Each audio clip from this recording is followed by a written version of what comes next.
6, sir. Episode 6 with our first guest. And I think we picked a good one to have as our first one, don't you think? If we're anchored in pretty faith. Flattered by that. Wow. Can't go wrong if we're anchored in faith and having Chaplain Gordon here. But please, for our listeners, tell us who you are and your job. Okay. Chaplain Terry Gordon. I'm the Assistant Chief of Staff for Religious Ministry for the Marine Corps Depot, Parris Island, as well as the Eastern Recruiting Region. And Chaplain, how long have you been here at Parris Island? I've been here at Parris Island for about 18 months now. Okay. And how's the tour been so far? It's been interesting. Doing this kind of ministry in a pandemic obviously makes some unique challenges, but it's been extraordinarily rewarding and just a joy, really because of the team I have here. Outstanding. So you talk about ministry during a pandemic. Mm-hmm. So did you all stop serving the spiritual needs of the recruits? Absolutely not. That's been the dynamic story that probably hasn't been told well enough. We have 9 chaplains here on the depot. I have 3 chaplains that work in the recruiting realm of the eastern seaboard of the United States that the Commanding General has responsibility for. But here on the depot, we continue to provide religious ministry really from the get-go. We had to modify a few things, and that's mainly because of the uniqueness of COVID and the uncertainty and really not enough information on really what we were dealing with. So we did appropriate measures, if you would, of doing some distancing and work in the squad bays as we're looking at how can we continue to do recruit training in a pandemic. We modified as well. The good news is I think the depot was able to continue to understand the importance of religious ministry in helping recruits be successful. And what I mean by that is recruits staying in the training, not attriting out, and completing our mission of making Marines. And so we continue to work hard on that. And so we went from doing DVDs in the squad bays and recording that, which is obviously not the best way to do ministry, but again, we were just getting sensitivity to that, to doing outdoor services while the weather was allowing us to do that. Okay. And that was wonderful in and of itself. And to pretty much what is our pre-COVID format of doing ministry, which allows us to meet in a larger group, Okay.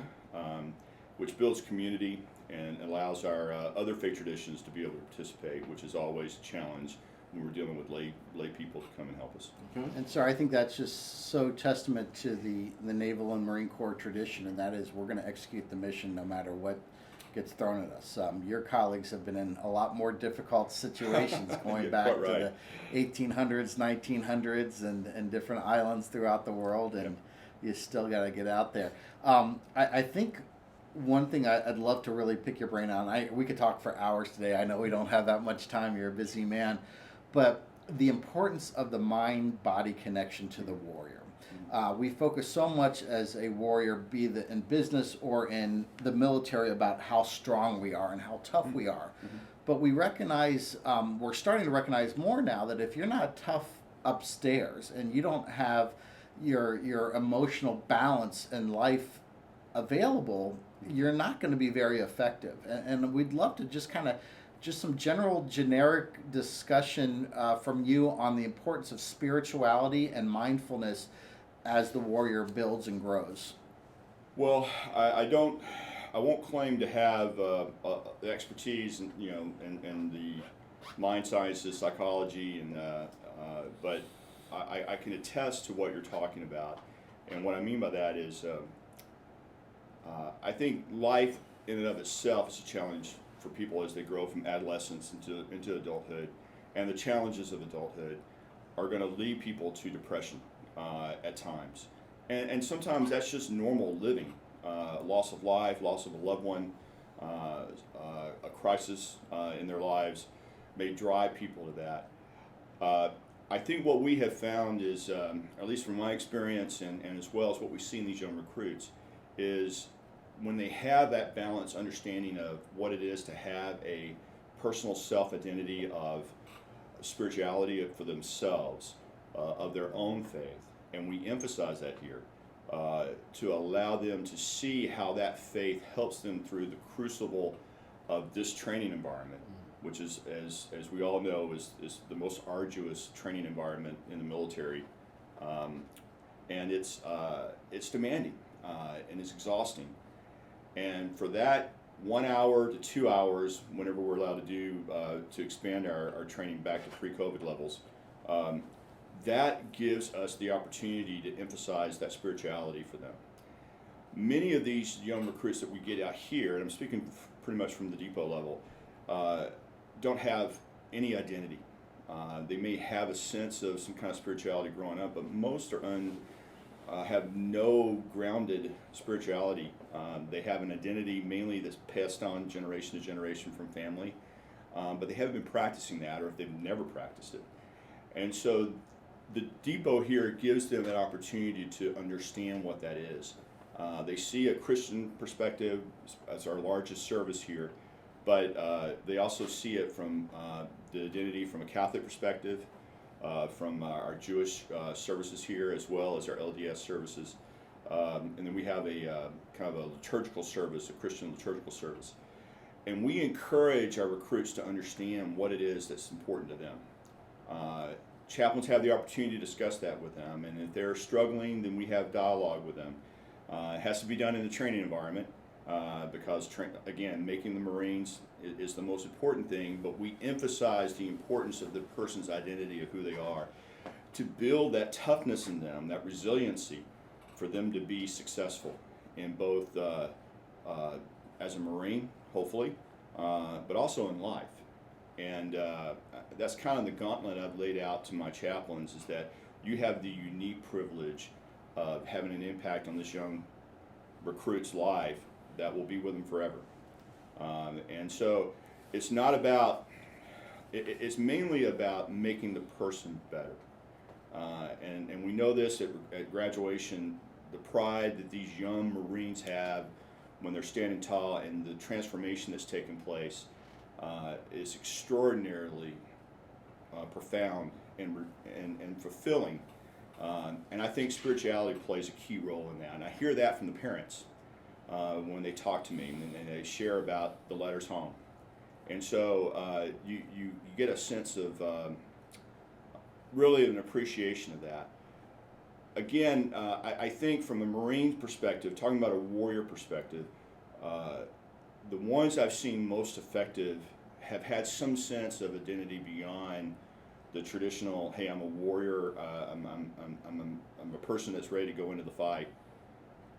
The ones I've seen that have been most successful had identity beyond that. And what I mean by that is they had a sense of who they were, and they have a sense of who they were with the Almighty. And insert what faith tradition here.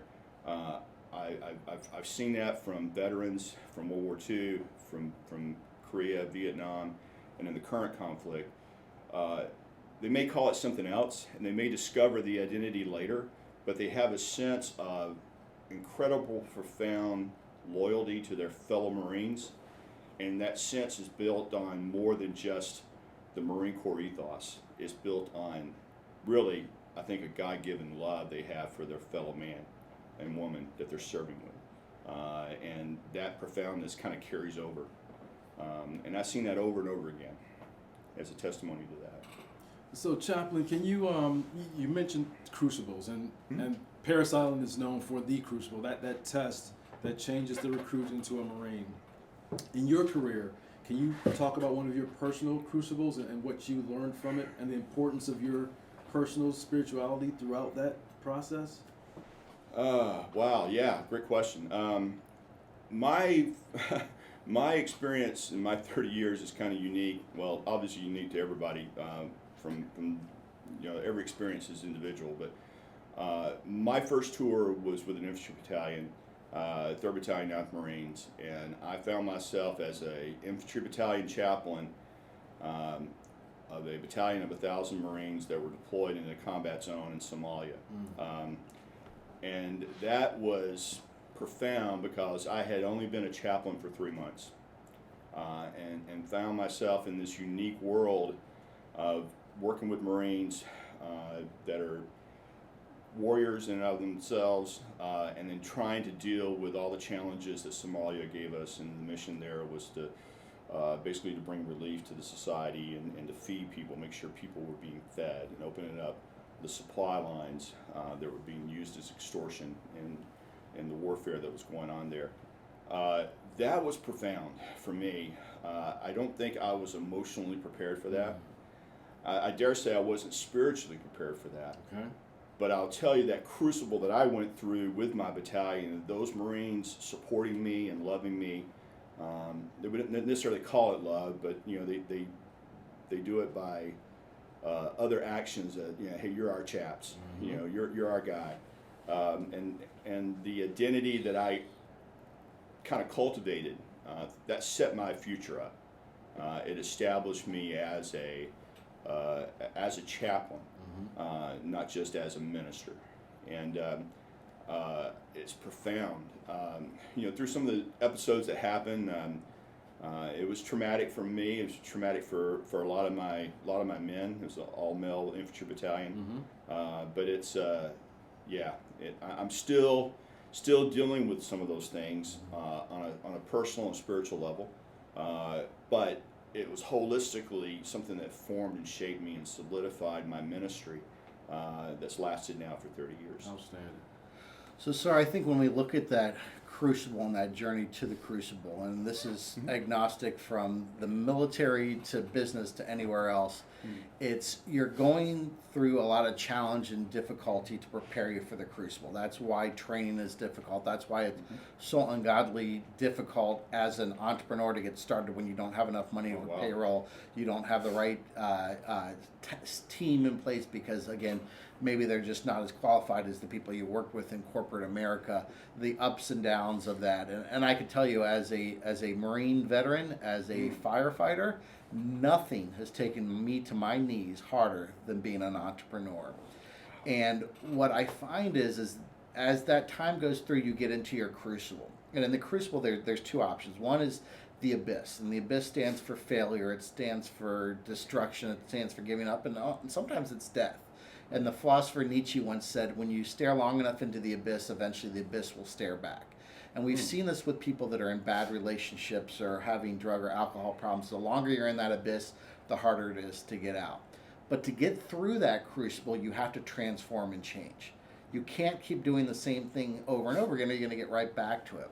What I'd like to talk to you about is give us specific things from a faith base that can help you get through that crucible, to avoid that failure, to avoid that crucible, and then to transform and change, because that transformation doesn't necessarily have to be physical in some cases. And for me personally, when I was going through my crucible, my faith has always kind of gone up and down, as I'm sure all people's faith kind of has peaks and valleys. When I finally surrendered and said, God, I'm leaving myself in your hands, and your will is going to drive me through this next level, because you know what? I got no fuel left in the tank. I got nothing else. I'm literally falling into that crucible. And I do feel it was my faith, and it was God saying there's something bigger out there for you. Give us some examples on how we can use those tools to help us get through those really dark times. I think it's, and hearing you talk, you're kind of answering for me, really, honestly, from your experience. I believe faith builds resiliency, and in that, it keeps us engaged in the battle that we're in. Okay, I believe that if an option's on the table, a crisis will drive you to take every option available to you. And that I apply that to a whole spectrum of things, in relationships, in business, maybe personally. I think if, in the context, I think a little bit of what you're talking about, death or suicide, if that's an option on your plate, something's going to drive you to consider that option and potentially take that option. I think spirituality grounds us to say, hey, there's something more out there for you beyond yourself that is going to get you through this and allow you to endure. And you mentioned it as you had an awakening. You You had a coming to know yourself in the presence of Almighty God. As a Christian, for me, it was my conversion to accepting Christ into my life was the pivotal moment for me that kept me grounded in the midst of everything I was dealing with. For example, in Somalia, when I was going through that crucible of my life, and I did get grounded down to that point where I had to, hey, remember who I am, and for me, who I am in Christ, and then what I'm going to do from here. And that allowed me to communicate in a very transparent but a very sincere moment with my Marines as they were going through their crucibles. And then we helped each other and we encouraged each other. And I got as much encouragement from my men that I gave to them ever. And so I think in your interesting construct in the business, I didn't realize the intensity of an entrepreneur, of driving, of having to have that kind of resiliency. But I believe it's the same. I don't think there's any difference for a warrior ethos, and looking at this uniform, to someone who's wearing a suit and tie every day and trying to make it work. I think you're gonna be driven down to every option that's on your plate. So before you enter into that entrepreneurial evolution, if you will, or road or journey, I think there needs to be taking a stock, if you will, of who you are. And what I mean by that, who you are, what your resources are, what your abilities are, what kind of path, and what's your second path, what's your first course of action, second course of action, to understanding of who you are at that moment, to understand what is in your, what are your benefits and what are your expenditures.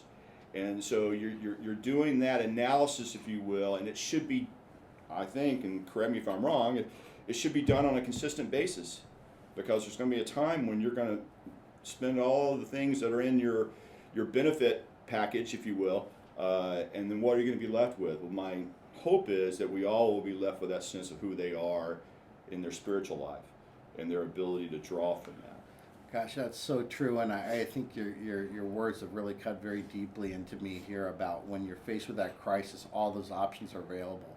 One thing that I don't think I've shared with anybody is when I was going through the darkest moment of my life, which was I was on vacation with my family. I get a call from my CFO. I told him, hey, do not call me unless it's an emergency, and I get the phone call. And his words were very dry but very firm, and it was, hey, we've run out of money and we're going to have to liquidate. And I was going to lose my house that my family had. My wife had already quit her job to help us grow our company. She was very, very successful OBGYN, making a lot of money. She's now a stay-at-home mom because I was traveling so much. I owed over $150,000 in credit card debt that the company owed that I was ultimately responsible for, hundreds of thousands of dollars of bank debt. They were going to take my house. And in that crisis, first of all, I had what I thought was a heart attack, because that was basically my body saying, I can't handle this. It turned out to be a panic attack. When realized that. But I remember sitting up on that balcony of our beautiful condominium in Hawaii and thinking, if I just jumped off this balcony, there's a lot of life insurance available. I didn't want to kill myself, but I recognized that would be a solution. Why in the world would I think something that horrible? Well, you just finally gave me that clarity, because in that crisis, that is an option. Not a good option, but that's an option. What I eventually did, and when you find yourself in that crucible, you truly have to surrender. And when you surrender, you have to put your faith in something else bigger than you, some shoulders that are a lot stronger than your shoulders.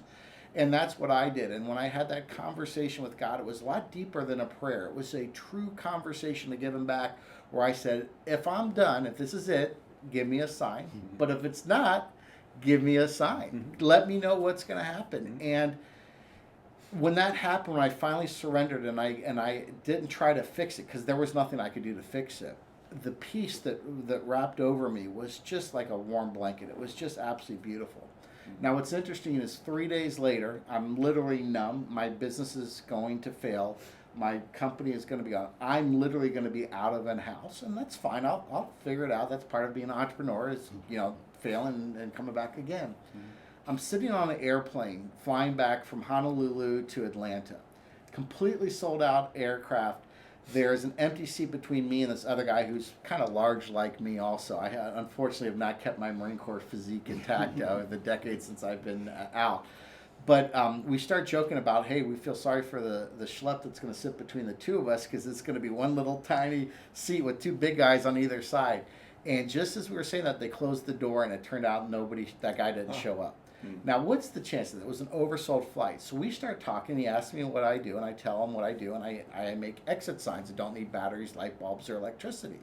And he's like, that's not possible. How could that happen? And I said, well, what do you do? And he goes, well, I'm a senior executive at Home Depot, and I'd really like to invite you down to Home Depot and talk to some people.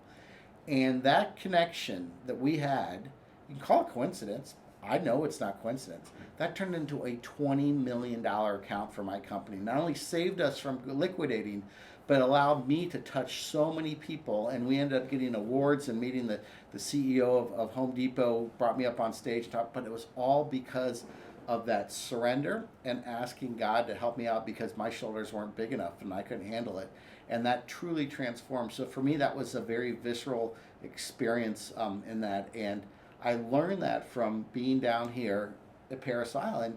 When you finally stop fighting the system and you surrender to the system and you allow this program that's been down here for centuries to take over, and that's what you do. And it's so vitally important for you and your team to give those recruits that light, that when it's so dark out, there will always be that light there. And I think we need to have that also for entrepreneurs and business too. Well, I think what you're doing now and giving kind of a testimonial to that, it's got to be encouraging to someone who's just maybe at that same point or is just starting out and needs to hear this, that, hey, things may be driven to that point. I think people get confused about, in my opinion, again, this is a little bit of my theology from a Christian, is that this life is supposed to be perfect, and that we're going to have it perfect here. And from, Christian, the Christian Judeo-Christian ethic teaches that, hey, listen, there's not a heaven on earth. I mean, you can just watch the news and figure that out. And so there is heaven to gain, but we're here on this planet for some purpose. And doesn't mean we can't have joy. But I think that joy is framed in a construct of our spirituality. Now, again, you're talking to a chaplain, so you're talking to a minister who's given his Christian perspective. But from my standpoint, is we're put on this planet for a purpose. If not, God's going to bring us home. And so, if you're given breath the next morning, there's a reason. And I don't believe in coincidence. I don't believe in circumstances. I believe in providence, and I believe there's divine interviews that take place in our lives. And your testimony there really is an account of that from a business perspective. That wasn't trivial or trite. It wasn't happenstance. It was sovereignty. It was God in that moment showing you that He's real. Now, that ended in a good news story. That could have ended just as poorly, right, as like, well, you're out of that business and you're having to find something else to do. But no matter what that might be, God's in it. If you tap into what you understand of who you are in your own spirituality. And I think what we're able to do, and you mentioned it here from a Marine perspective for these young recruits, is these young adolescents, by and large, not always, young, late teens, early 20s, who come into this process, if you will, are stretched, probably for the first times ever. Now, some we have talked with have had worse experiences before they get here. And so this is a cakewalk.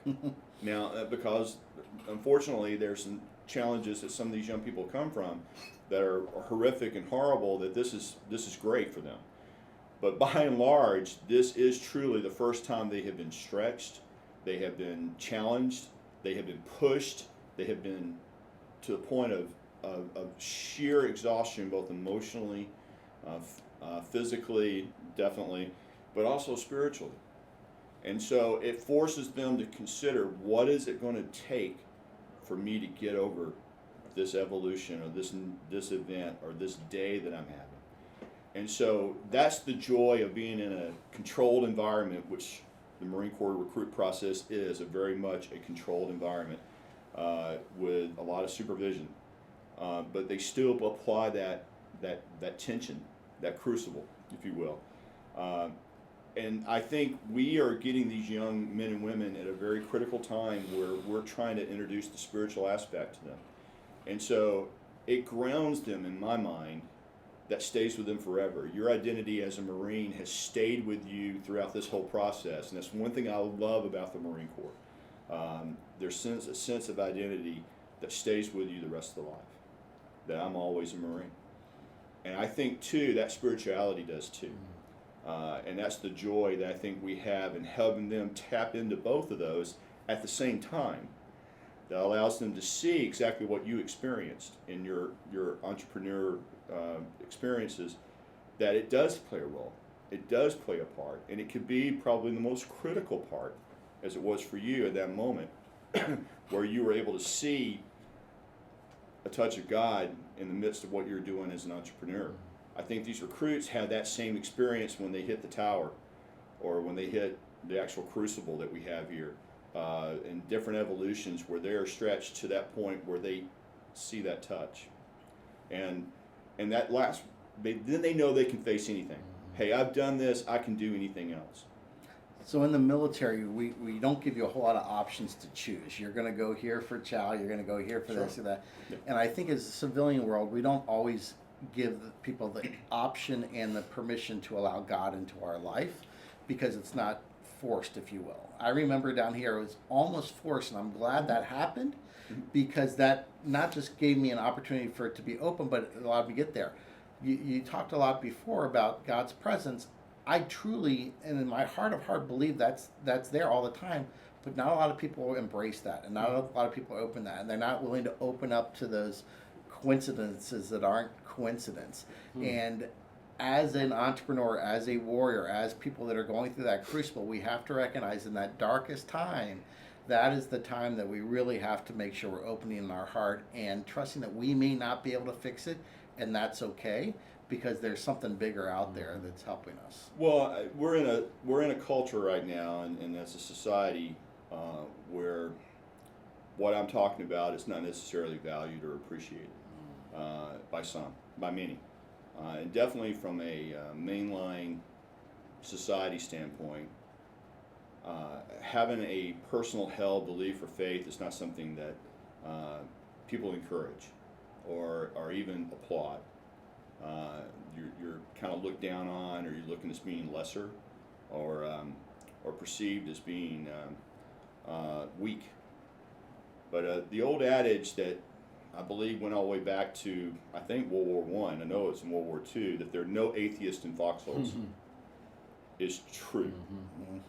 And I experienced that firsthand in my experiences all the way back into Somalia in the early 90s.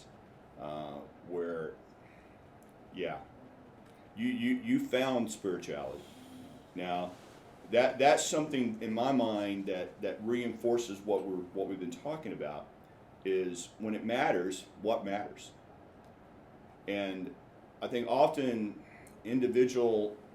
we in American society value individualism and the entrepreneurial spirit, but often that becomes a lot about me, about the individual, and look what I've done, and look what all that's contained in. You rarely see saying it's not about me, it's about I've just been having the privilege of coming along for the ride.